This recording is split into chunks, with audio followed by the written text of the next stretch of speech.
హ్మ్. ఒక time పెట్టుకుంటారండి. Time bound. 2 నెలల్లో, 3 నెలల్లో చూసి అప్పటికి కూడా రాకపోతే నిరుద్యోగ భృతి లాంటిది ఏమైనా పెడతారని చూడాలి. హ్మ్.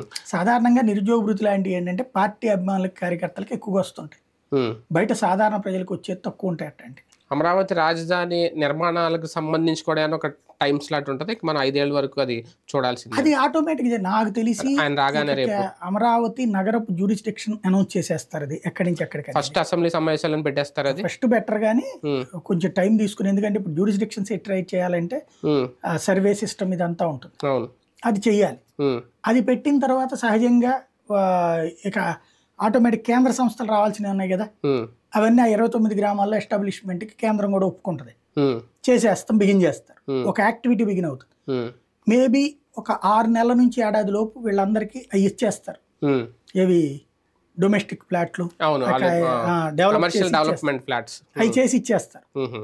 అయి చేసి ఇచ్చేస్తే ఆటోమేటిక్‌గా వాళ్ళు ఇవి ఇచ్చుకుంటారు. హ్మ్. డెవలప్‌మెంట్‌కి ఇచ్చుకుంటారు. అవును. అప్పుడు ఆటోమేటిక్‌గా బిల్డింగ్‌లు అయ్యే వచ్చేస్తాయి. హ్మ్. ప్రభుత్వం కట్టే బిల్డింగ్‌లు ఎన్ని ఉంటాయండి? తక్కువే ఉంటాయి. అవును. హ్మ్. మిగతా అన్ని పబ్లిక్ బిల్డింగ్‌లు వచ్చేసినాయి అంటే అది ప్రైవేట్ ప్రాపర్టీ పెద్దగా సెట్ అయిపోతది. మెయిన్ అమరావతి రైతులే ఎదురు చూశారు చంద్రబాబు నాయుడు గారి రాక కోసం.